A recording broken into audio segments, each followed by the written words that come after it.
Hi guys, Assalamu Alaikum wa rahmatullahi wa barakatuhu. I hope you guys are doing great. Today's topic is kind of different from what I like to talk about. I would say that I am going to go even braver, even louder, and I am going to basically stand out really hard with this video because I am planning to address the topics that, quite honestly, are very much needed to be addressed. But we have a taboo around these topics. We feel like talking about these things is not needed. Well, it's very needed. I think no matter how much we talk about these things, it's less. In the present day and age, we're witnessing a lot of signs of Qiyamat, right? Like many signs are already coming true. Many are predicted to be coming true, and it's just honestly disheartening. And considering what we're seeing in the world, the genocide it is, you take the genocide or you take the inhumanity that is being practiced in the name of like these propaganda, these laws that people are coming up with, which is just crazy. We tend to hear these things and it's just nobody obviously wants to lay a cold shoulder to these things, but they are so traumatizing. We see inhumanity and people just use excuses to justify being inhuman, and that's crazier. But I just wanted to address a small portion of this issue, and it is I have been reading the book The 48 Laws of Power, and for someone like me that is firstly born sensitive and a huge overthinker, I have been one, and I'm trying to now cultivate a life where I don't overthink, and at the same time I'm trying not to overthink, and I'm trying to like build a life where honestly I just can sit and I can relax and I don't have to care about the things that I cannot control, except for obviously the world issues, the issues that are happening, the genocide, the oppression, the discrimination based on, again, personal vengeance that one group of people have towards another group of people, which is just crazy because so much of hatred going around in this world is just honestly very disturbing.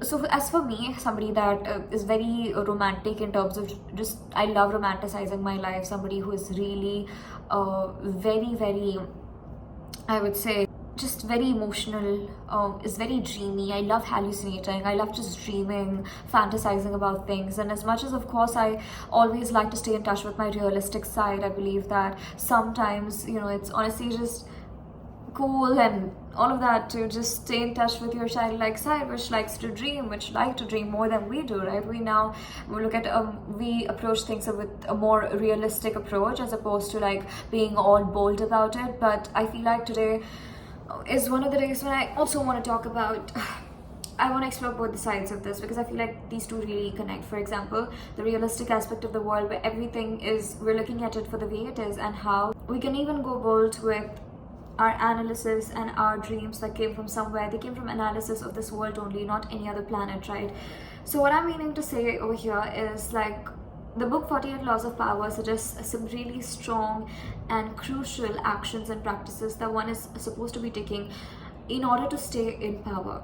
Because Robert Greene starts his book like this. He says, nobody likes to feel powerless, And as much as that is true, what we also don't like to feel extremely not in control of is to not be able to contribute to the goodness or the betterment of the world altogether, to be spread across different regions all over the world, and to not feel in control of the oppression that is happening in the world, of what is the bigger issues, the crimes that are happening in the world. And honestly, I'm not somebody you would see following every single thing that the book suggests every other day with every other person I meet, because it suggests a lot of strategies. But what I do really, what resonated with me and changed my entire perspective about this book is something I'd like to share with you guys. And it goes along the lines of, one of the persons was reviewing this book, 48 Laws of Power, which Robert Greene happened to repost on his Instagram. And then it said that, this book can be really manipulative, strategic. It can teach you something that's really evil that we don't really get to hear, or we're uncomfortable. Where I come from, we're uncomfortable at hearing such things and teachings even.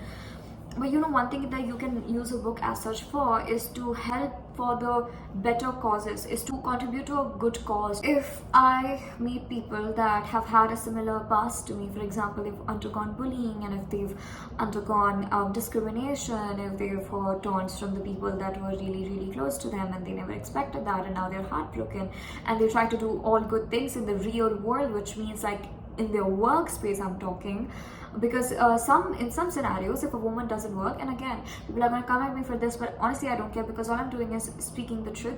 Sometimes in some cultures, when a woman decides to completely depend upon her in-laws or her husband, that is not very healthy and realistic in the present day and age. Firstly, we need to have faith in Allah subhanahu wa ta'ala with every decision we make. If you love someone, to trust them enough, sure, but if also you need to ensure that you, and this is told to me and advised to me by my married friends. These are not single women. My married friend told me that, before you get married, have a house of your own. And this is because you have a place to go to when you don't want to be at either of the places. And then another married friend of mine told me, these are people who've not even gone for more than 1 year after their marriage. She's told me that, if I want to, like, her husband turned out to be toxic, and she said that if I want to go back, my parents are also toxic. So like my husband is toxic and I don't have anywhere to go to, because if I go back home, there's a different level of toxicity that my parents show me, and that is honestly sad. But at the same time, these are the issues that personally I'm very, very emotionally drawn to talking about and doing anything to contribute to. I've seen people who are really close to me also suffer in their marriages, and this is a very personal topic to me. For example, domestic violence or narcissistic abuse, that's also generally prevalent between married couples. Now, if I want to take a stand for women who fall victim to it, and if I want to be able to be there for women like that, I have to put up with dealing with humans using a book as such in order to get where I want to get. Because if I want to establish something, I will have to use strategies and laws. Because let's say one of the laws of the book 48 Laws of Power is don't outshine the master.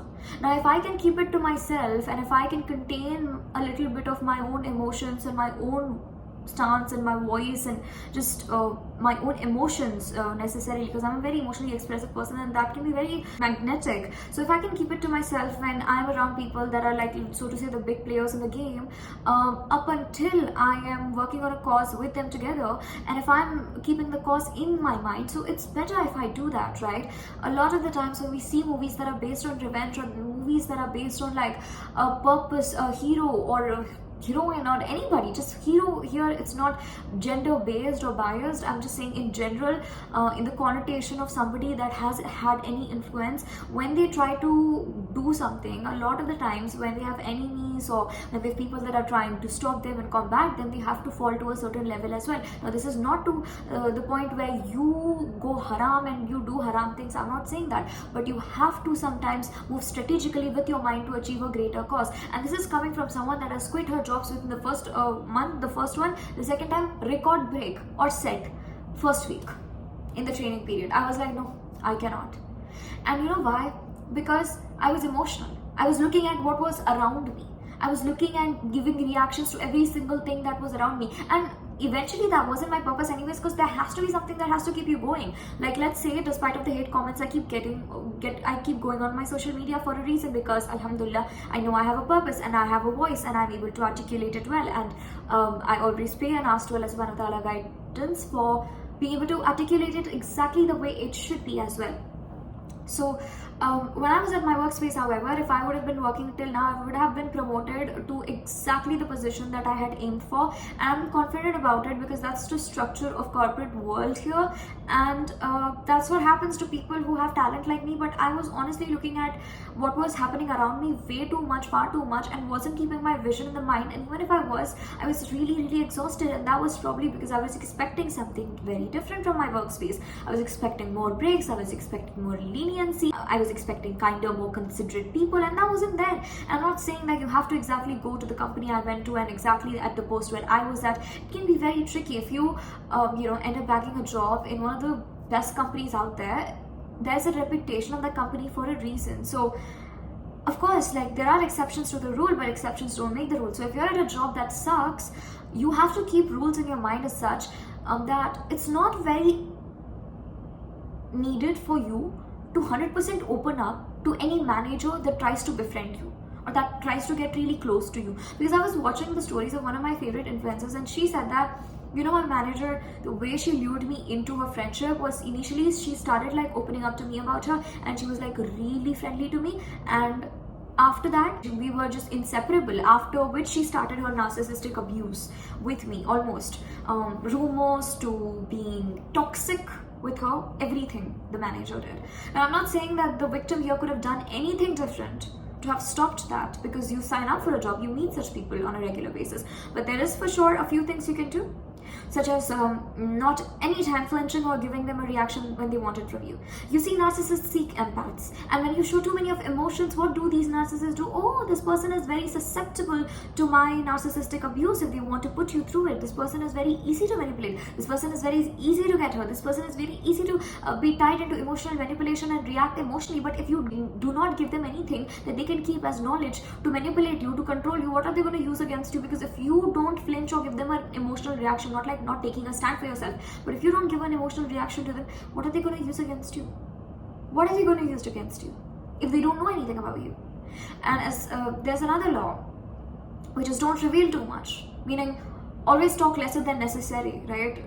Don't reveal too much, talk lesser than necessary, don't outshine the master. When you see and hear of these things are honestly so against my personal idea of shining bright. But I feel like my definition of even shining bright has kind of changed now, where I would love shining bright on my social media and being extremely expressive or around the people that I love, but I would like to keep that to myself. I would like to keep my self-love and my charm to myself, in terms of not revealing a lot to the person, or in terms of not being extremely emotionally bent towards somebody, or more leaned towards somebody, so to say, when I'm at a workspace, when I want to get something done, when I'm about to get some work done, when I'm about to close a deal, when I'm about to like dealing with people professionally. There has to be a level of detachment for you to practice these laws. Same way, if you want to help for a greater cause, if you want to, at least from your end, start an organization which includes volunteers who would be talking about more what is actually happening in Palestine, you want to spread awareness in Palestine within your organization, and not a lot of people talk about this, which is why I'm doing that, because in order for you to do great work, you have to deal with these little petty office politics or internal politics that end up happening, because there are people that are very jealous, insecure, very apparent with their tactics. There are narcissists out there that just want to harvest people's energy. They start always expecting the workspace to be made their home. How do you deal with such people? People are a huge part sometimes, and in order for you to make the greatest of things happen, sometimes you need a group, you need people around you. How do you deal with such people? Again, this is coming from a woman who had started her first business idea with a group of friends, and it all fell apart. Nobody I am with right now, I'm not in touch with anybody. You know why? Because I was always dealing with it emotionally.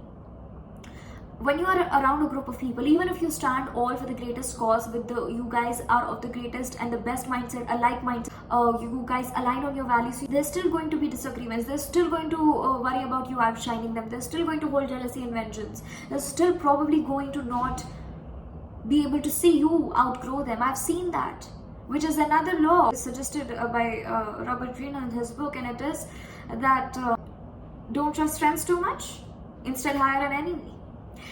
How I look at it and how I understand this is, sometimes we tend to blindly trust our friends. This person right here. And then you tend to like share all your secrets with your friends, and this has happened with me, because initially the mask that they put up is almost like, oh my god, I'm your well-wisher, I'm your best friend out there, I'm like literally here to just help you out, and I'm going to be your best like help and your literal therapist and everything. And when you trust them for the words, and when you go ahead with their words, and when you are like, okay, I love you, let's go ahead, let's just be friends, they're like, you start slowly noticing when you outshine them, when they're finally done being the side character in your life, because they don't themselves want to be the main characters. Forget about you wanting to be the main character yourself, and then they are a side character because they are into that energy. Sometimes they end up developing jealousy, vengeance, hatred. They feel like there's better out there. They feel like they can be better friends than you. They start getting along with other people. They start using you as a source to get to other people. They start using you, and then they will stab you at the back without any remorse when it push comes to shove. And especially when people are backbiting about you, the friends, about everybody else, and they leave you, and you somehow think you're the exception. And not just me, many people that I follow on social media that I really am inspired by have attested to this. They are the ones that will not make you exceptions. These friends will not make you exceptions. You are not the exception. You think that if they are going to wrong everybody, why are you and why would you be the exception? Don't trust a friend too much. Pray for them, love them. I love my friends. There are some friends that I wouldn't even want to post because of how much I love them. Everyone in my family that I'm in touch with, we're like friends, alhamdulillah. But also, when you're working for a greater cause, and you guys know what I mean when I say a greater cause, there's so many issues in this world which needs more bold people, which needs people that talk about it, which needs people that are not really hesitant, or people that don't want to fit into a box, people that don't want to go by a rule book. And when you find people who are of the similar mindset as you rather work with them as opposed to somebody that is just a friend. Instead, my advice to you based on my own experiences is, don't always trust a friend for something you're really serious about doing just because that friend has been really good to you from personal experience. And you know what happens when people underestimate you? They're gonna reveal all their intentions to you, not generally through everything they tell you, but sometimes in a non-verbal or in a verbal cue. And you know what? When you find that out, you need to pay attention to it. You need to not make it very apparent with your reaction, oh, I just caught you, but you need to take it in and take action accordingly. People will not take seriously a person that nags. Again, is coming from somebody that nagged a lot. People will not take you seriously if you keep complaining all the time, But they are going to, what is going to scare them? What they are going to take seriously? Action and silence. Two of them.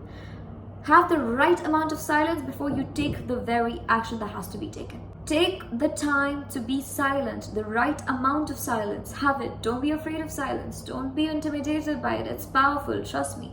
Before you take the action that is needed, and your action needs to be taken completely and fully without hesitation. Another suggestion of the book 48 Laws of Power. Don't make people know your very next move, otherwise they're going to be planting their move before you make yours. I was taking therapy a while ago, and my therapist is somebody that I have been in two minds about for the longest, but let's say I've taken away some good lessons from the therapist as well. However, something in me always suggested that he didn't just want to give me therapy. Yeah. So, for example, it would be sometimes he'd get personal about his own story and what he's going through and not focus on me. And I'd be like, let's let it go, let's let it go. And one time he ends up telling me that, when you're at your work, or when you're talking to somebody, you should make them feel like they are manipulating you, but eventually you're manipulating them. And maybe he told this to me in the spirit of a mentor because he actually wanted something good for me. But I understood that, okay, here, something that is very close to me and that I really want to be very organic with, which is a therapy, right? I don't want it to be like this. I don't want mind games because I turn my brain off and I'm very raw and transparent when I'm talking about my struggles. You cannot actually be manipulating me. So that basically validated what I'd already been predicted. People always, however, somehow, through their subtle cues, through their once in a while the tongue slips and tells you out the truth, pay attention to it. They are telling you their intentions and you need to know it in order to take the action, in order to decide what you want to do and what you don't want to do with them. Whether you want to be a part of their life or whether you don't. And why are we now learning these things? Because you know what? I realized recently that when I did not have the kind of freedom I wanted, when I wasn't really as high on self-love, all I wanted was to have self-love. And now that I have self-love, they say humans always keep wanting. Now I'm looking at everything that's happening in the world and I'm like, how can I just keep loving myself? How can I just be so biased towards myself? Now I am in touch with my goals, my dreams, the causes I want to work for even harder. And I'm like, yeah, I'm going to do it. But then I reflected on all the mistakes I made over the years, which were a trauma response, which were done out of emotions. And I realized I should have been different. In the lack of words, in the lack of better words, different.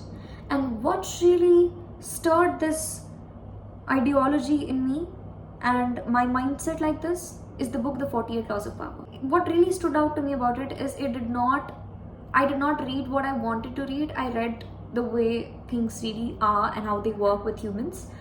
Humans aren't these impeccable, flawless, the exact character of your life that you want them to be at a certain point in time, that you want them to be in your life. They are more than that. They are more than just that lovely friend that you can reach out to. They are more than just that one person that you are not thinking about twice before sharing your personal things with. And in order for you to get ahead in life, you need to work with humans, but when you do work with them, don't blindly trust them. This is what I've personally learned, and this is why it hit this hard to me as well. And I hated the book The 48 Laws of Power when I started reading it, because obviously there's this reaction in you that just doesn't want to accept things for the way they are in it. But when you learn and understand that truth, then you don't look at it differently. I'm not saying every single person is full of vengeance and hatred and jealousy and they are always just wanting the best for them. There are some people that are rooting for you as well, as long as though you give to them what it is that they want from you. I'm not telling you take all these facts and be depressed about them. I'll save your time for this as well, from this as well. Use these facts to move with strategy and not with emotions in life, and you will be unstoppable. Invest your emotions into people and into the places where your emotions will be taken care of. And there are people that will take care of your emotions. There are relationships that exist without any conditions on love, without actually having to think twice or thrice about somebody's intention for you. And if it's friendships that you're talking about over here, take your time to find out whether the friendship is the kind of friendship you idealize it to be. But what I have to say to you for sure is one thing. A lot of the times, what you think people are, they are not. And how do you understand them? You notice their verbal and non-verbal cues. You notice their body language,